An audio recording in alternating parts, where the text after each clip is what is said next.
আমার সংক্ষিপ্ত বক্তব্যের বিষয়বস্তু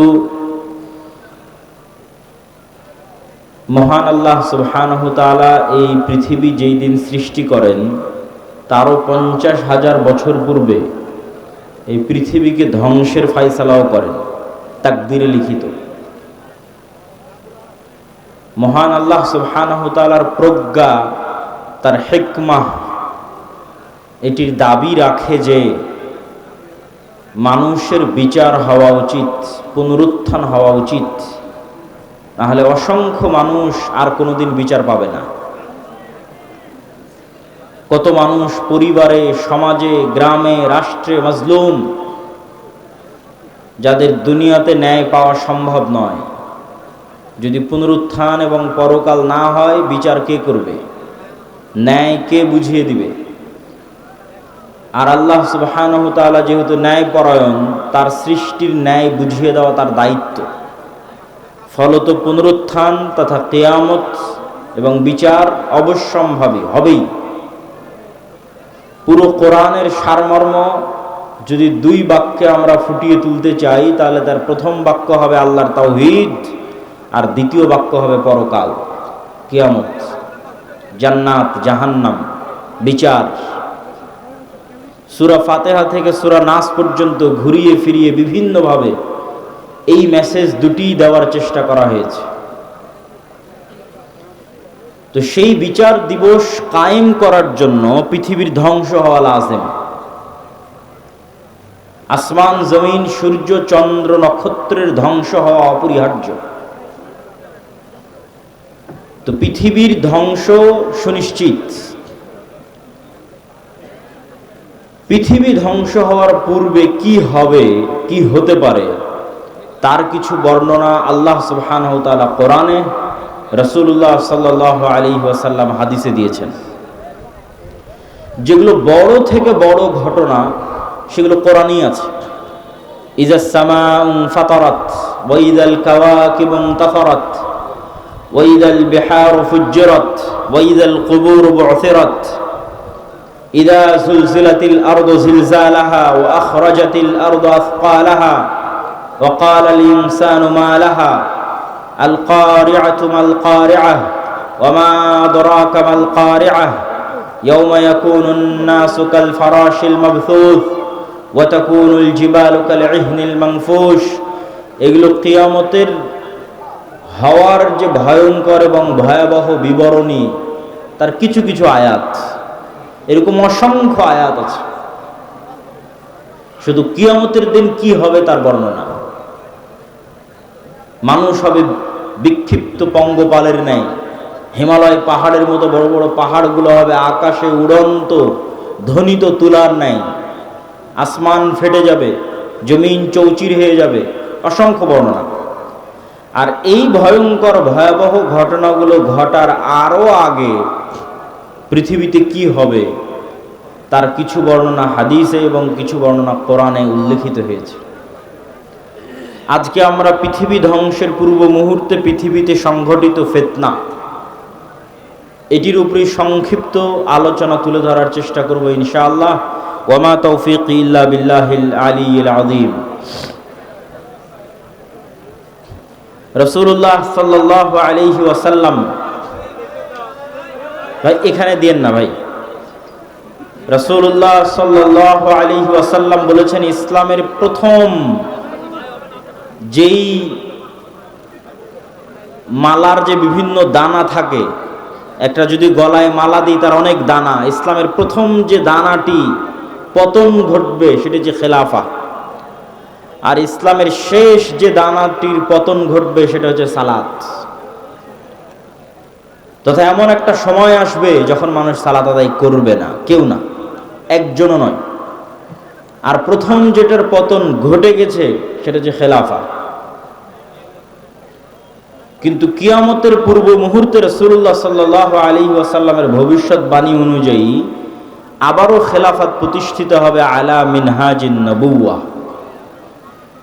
নবুয়তের যে ভিত্তি, সেই ভিত্তির উপর যেভাবে খেলাফা প্রতিষ্ঠিত হয়েছিল আবু বকর, ওমর, উসমান এবং আলী রাদিয়াল্লাহু তাআলা আনহুমের, খোলাফায়ে রাশিদিনের, কিয়ামতের শেষ মুহূর্তে এসে আবারও খেলাফা প্রতিষ্ঠিত হবে আলা মিনহাজিন নবুওয়া। আর কোরআনে বলা আল্লাহর ওয়াদা পূর্ণ হবে। কোরআনে বলা আল্লাহর ওয়াদা কি? হুয়াল্লাযী আরসালা রাসূলাহু বিল হুদা ওয়া দীনিল হক লিইয়ুযহিরাহু আলাদ দীনি কুল্লিহি ওয়ালাউ কারিহাল মুশরিকুন ওয়ালাউ কারিহাল কাফিরুন। মুহাম্মদ সাল্লাল্লাহু আলাইহি ওয়াসাল্লাম যে দ্বীন নিয়ে এসেছেন, এই দ্বীন সারা পৃথিবীর সকল দ্বীনের উপর বিজয়ী হবে। আল্লাহ সুবহানাহু ওয়া তাআলা এই দ্বীনকে, কোরআনকে নূর বলে সম্বোধন করেছেন। আল্লাহু মুতিম্মু নূরিহি, এই নূরে একদিন পরিপূর্ণতা দেওয়া হবে। মধ্যে অনেক উত্থান পতন যাবে, অনেক দুঃখ কষ্ট যাবে, কিন্তু শেষে এই নূরে পূর্ণতা দেওয়া হবে। এবং পৃথিবীর এমন কোনো মাটির ঘর, এমন কোনো পাকা ঘর বাকি থাকবে না যেখানে ইসলাম প্রবেশ করবে না।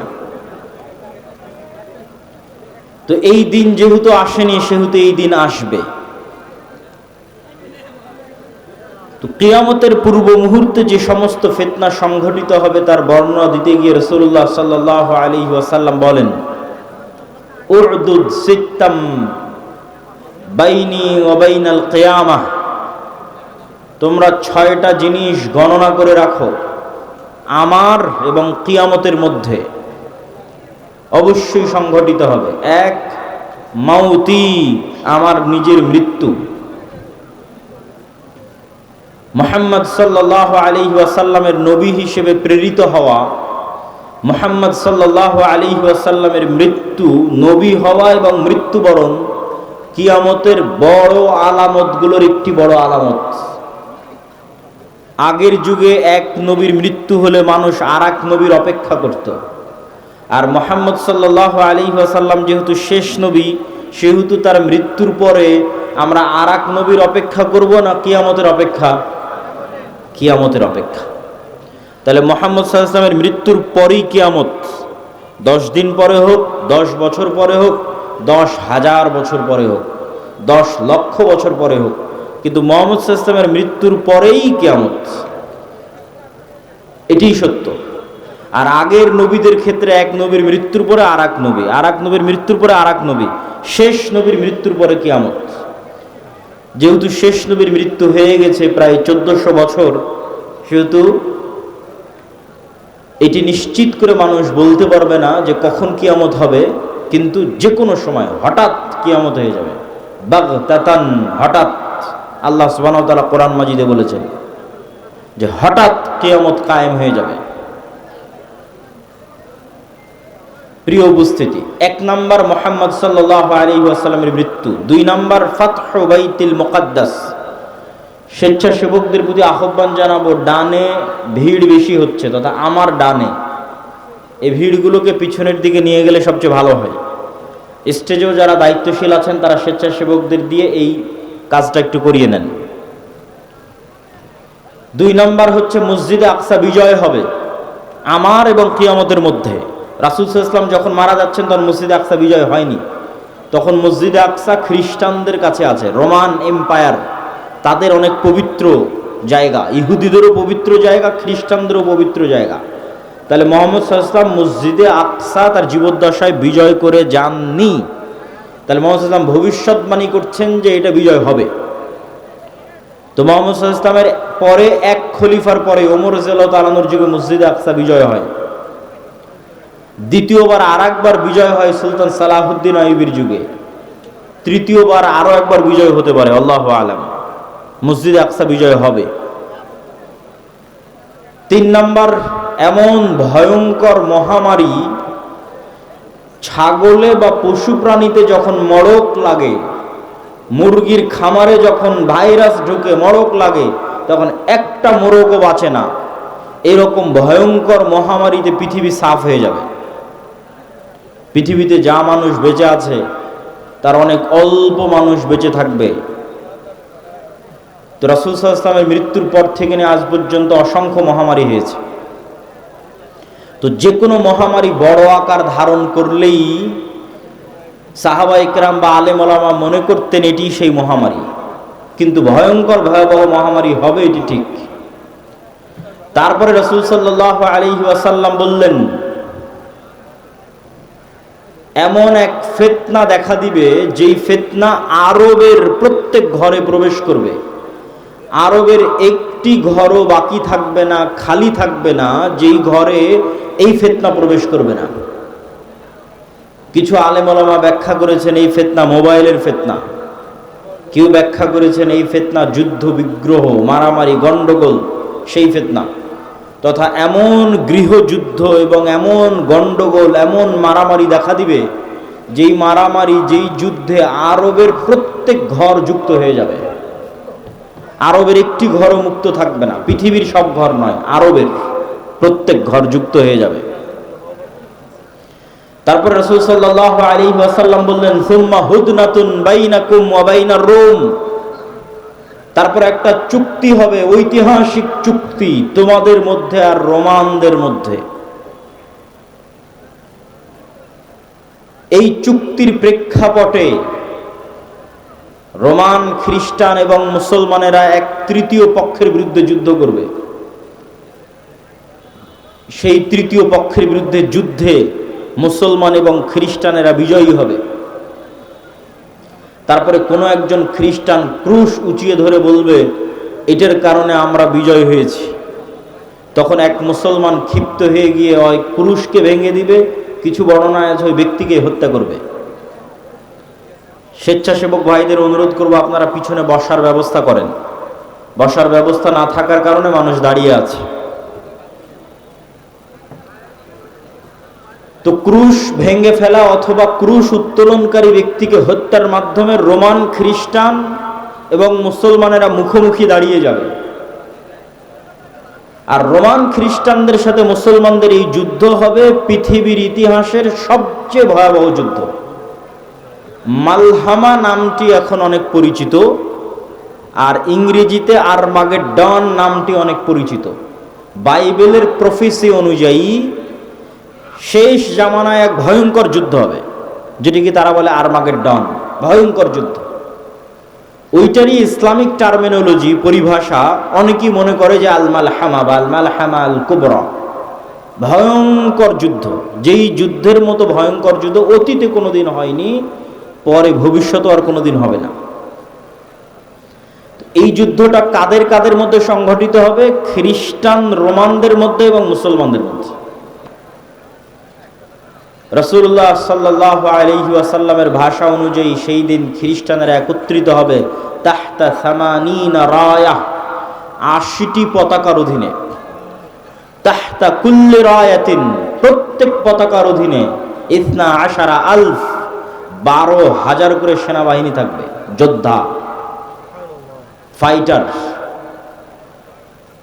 তো ৮০টি পতাকার অধীনে ১২,০০০ করে সেনাবাহিনী থাকলে ক্যালকুলেটরে চাপলে দেখবেন প্রায় ৯.৫ লক্ষ থেকে ১০ লক্ষ মানুষ নয়, শুধু যোদ্ধা, তথা ১০ লক্ষ যোদ্ধা একত্রিত হবে মুসলমানদের বিরুদ্ধে যুদ্ধ করার জন্য। রাসূল সাল্লাল্লাহু আলাইহি ওয়াসাল্লাম এই যুদ্ধের জায়গার নামও বলে দিয়েছেন, বলেছেন লা তাকুমুস সাআ, ততদিন কিয়ামত হবে না যতদিন না হাত্তা তুকাতিলুনার রোম, যতদিন না তোমরা রোমানদের বিরুদ্ধে যুদ্ধ করেছো বিল আমাক আও বিদাবিক, আমাক এবং দাবেক নামক জায়গায় যতদিন না তোমরা রোমানদের বিরুদ্ধে যুদ্ধ না করেছো ততদিন কিয়ামত হবে না। তো এই আমাক এবং দাবেক নামক জায়গাটি বর্তমান সিরিয়া এবং তুরস্কের সীমান্তবর্তী অঞ্চল। সিরিয়ার সীমান্তবর্তী ইদলিব, আলেপ্পো, আরবিতে বলে হালব, ইংরেজিতে বলে আলেপ্পো। এই হালব বা আলেপ্পোর হচ্ছে তুরস্কের সাথে লাগানো একটি সিরিয়ান শহর। এই সীমান্তবর্তী অঞ্চলেই এই জায়গাগুলো আছে মর্মে যারা ইতিহাসবিদ, যারা মানচিত্র নিয়ে গবেষণা করেন তাদের দাবি। আল্লাহু আলাম। এই যুদ্ধের ভয়াবহতা বলতে গিয়ে রাসূলুল্লাহ সাল্লাল্লাহু আলাইহি ওয়াসাল্লাম বললেন, সেই দিন এই যুদ্ধে এত মানুষ মারা যাবে। আর এক বর্ণনা অনুযায়ী এই যুদ্ধ প্রায় 4 দিন ব্যাপী চলবে। পঞ্চম অথবা ষষ্ঠতম দিনে গিয়ে বিজয় হবে, অথবা চতুর্থ। তো 4 দিন যুদ্ধ চলবে। প্রথম 3 দিন ফলাফল ছাড়াই যুদ্ধ শেষ হবে, শুধু মৃত্যু আর লাশ, লাশের সারি আর মৃত্যু। আর চতুর্থতম, পঞ্চমতম অথবা ষষ্ঠতম দিনে গিয়ে বিজয় নির্ধারণ হবে মুসলমানদের। লাশের সংখ্যা এবং সারি বলতে গিয়ে রাসূল সাল্লাল্লাহু আলাইহি সাল্লাম বলেছেন যে একটি পাখি যদি আকাশে উড়ে তাহলে 1 মাস উড়লেও মানুষের লাশ যেহেতু শেষ হবে না, লাশের দুর্গন্ধ যেহেতু শেষ হবে না, সেহেতু পাখি দুর্গন্ধ মুক্ত ফাঁকা জায়গায় বসতেও পারবে না। পাখি পড়ে মারা যাবে, তবুও কোনো ভালো বসার মতো ফাঁকা জায়গা পাবে না 1 মাস উড়লেও। তাহলে এখান থেকে একটা পাখিকে উড়িয়ে দিলে 1 মাসে সে যতদূর যাবে, এই পুরো এরিয়া যদি চতুর্দিক থেকে মাপা হয় তো দেখা যাবে সবই লাশ। তাহলে কত লক্ষ কত কোটি মানুষের লাশ হতে পারে আল্লাহু আলাম। রাসূল সাল্লাল্লাহু আলাইহি ওয়াসাল্লাম বলছেন গনিমতের বন্টনে কেউ সন্তুষ্ট হবে না। কেন? ওয়ারিসই নাই। সন্তুষ্টি কেমনে হবে? ওয়ারিস নাই। ওয়ারিস নাই কেন? এক বংশে যদি 100 জন সদস্য থাকে তো 99 জনই মারা যাবে, একজন বেঁচে থাকবে, তাহলে তো কোনো ওয়ারিস নাই।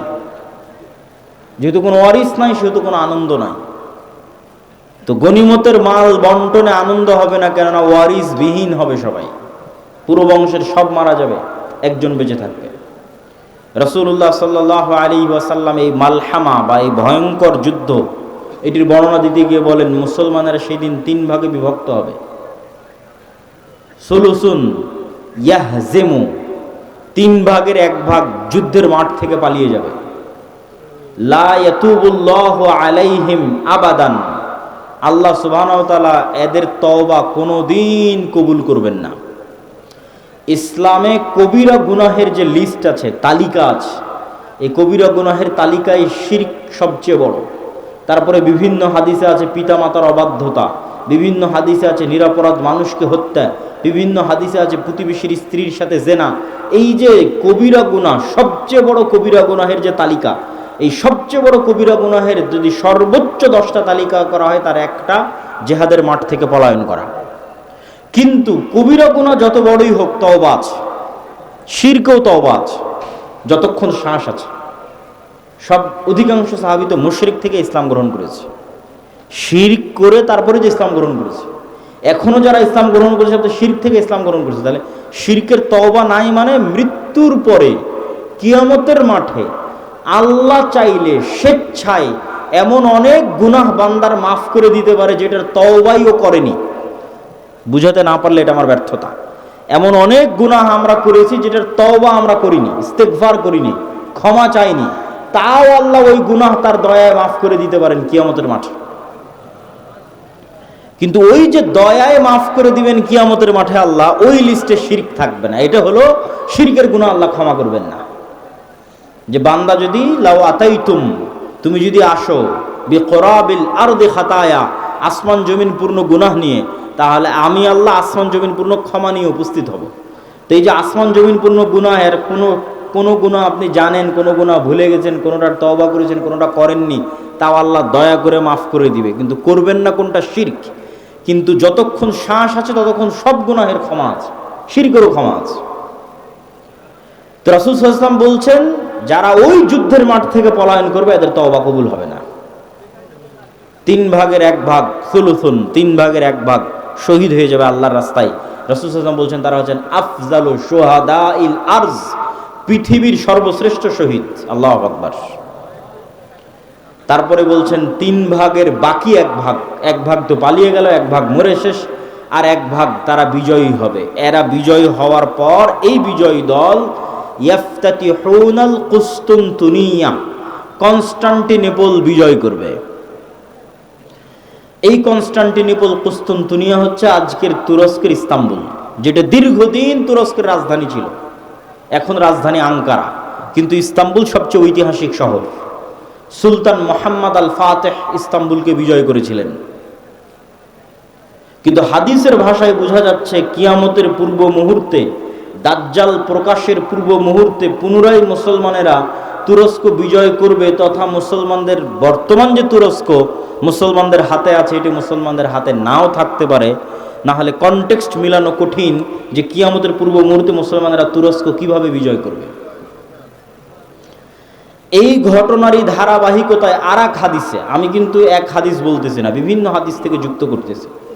আর এক হাদিসে রাসূলুল্লাহ সাল্লাল্লাহু আলাইহি ওয়াসাল্লাম বলেন, ততদিন পর্যন্ত কিয়ামত হবে না যতদিন না বানু ইসহাকের 70,000 মানুষ, ইসহাক আলাইহিস সালাতু ওয়াস সালামের বংশের, ইব্রাহিম আলাইহিস সালাতু ওয়াস সালামের বংশের 70,000 মানুষ যতদিন না এমন এক শহরে যুদ্ধ করছে, মাদিনাতুন, এমন এক শহরে যুদ্ধ করছে, জানিবুহাল বার ওয়া জানিবুহাল বাহর, যার এক পাশে সমুদ্র আর এক পাশে সমতল। কোন শহর? আলেম ওলামা মতভেদ করেছেন। কেউ বলেছেন এটি ইতালির রাজধানী রোম, কেউ বলেছেন এটি তুরস্কের ইস্তাম্বুল, কুস্তুনতুনিয়া, কনস্টান্টিনোপল। ইতালির রাজধানী রোম হওয়ার পক্ষে আর একটা জয়ীফ হাদিস আছে, যে রাসূল সাল্লাল্লাহু আলাইহি ওয়াসাল্লামকে জিজ্ঞেস করা হচ্ছে যে উম্মতে মুহাম্মাদি কোন শহর আগে বিজয় করবে কিয়ামতের পূর্ব মুহূর্তে, কুস্তুনতুনিয়া না রোমিয়া? কিন্তু হাদিসের সানাদ দুর্বল। তো এমন এক শহর, যেই শহরের কিন্তু এখন যেটা অনুবাদ করতেছি এটা সহিহ বুখারী মুসলিমের হাদিসগুলো অনুবাদ করতেছি, যেগুলো আমি পূর্ণ অনুবাদ করতেছি এগুলো, তথা কিয়ামতের পূর্ব মুহূর্তে যা ঘটবে তার সবচেয়ে বিশুদ্ধ যেগুলো হাদিস। তো রাসূল সাল্লাল্লাহু আলাইহি ওয়াসাল্লাম বললেন এমন এক শহর বিজয় করবে বানু ইসহাকের, ইব্রাহিম আলাইহিস সালাতু ওয়াস সালাম, ইসহাক আলাইহিস সালাতু ওয়াস সালামের বংশের 70,000 মানুষ, যেই শহরের এক পাশে সমুদ্র আর এক পাশে সমতল, কিন্তু ওই যুদ্ধ হবে বিদুন সিলাহ, লা ইয়ারমুনা আইয়ু সাহমিন, না তারা কোনো তীর নিক্ষেপ করবে না তরবারি চালাবে, কোনো অস্ত্র ছাড়া বিজয় হবে। কিসের মাধ্যমে বিজয় হবে?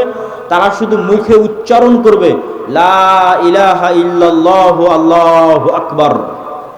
এই এক তাকবীর ধ্বনিতে শহরের এক দেওয়াল পড়ে যাবে, দ্বিতীয় তাকবীর ধ্বনিতে শহরের দ্বিতীয় দেওয়াল পড়ে যাবে, তৃতীয় তাকবীর ধ্বনিতে শহরের তৃতীয় দেওয়াল পড়ে যাবে। মুসলমানেরা বিনা বাধায়, বিনা রক্তপাতে এবং বিনা অস্ত্র প্রয়োগে ওই শহরে প্রবেশ করবে। তো যদি এটি কুস্তুনতুনিয়া হয় তাহলে এই যে আগের ঘটনার ধারাবাহিকতায়, আগে যে ভয়ঙ্কর মালহামা হলো, এই যে লক্ষ লক্ষ কোটি কোটি মানুষ মারা গেল, তারপরে মুসলমানেরা বিজয় হলো, খ্রিস্টানরা পরাজয় হলো, এই সেনাবাহিনী এবার যখন সিরিয়া এবং তুরস্কের সীমান্তবর্তী অঞ্চল থেকে বিজয় অভিযান নিয়ে রওনা দিবে ইস্তাম্বুল, কুস্তুনতুনিয়া বরাবর, তখন ইস্তাম্বুলে প্রবেশ করতে তাদের আর আলাদা কোনো অস্ত্র প্রয়োগ করতে হবে না। তাকবীর ধ্বনিতে ওই নগরীর দেওয়াল পড়ে যাবে এবং তারা বিনা অস্ত্র প্রয়োগে শহর বিজয় করবে।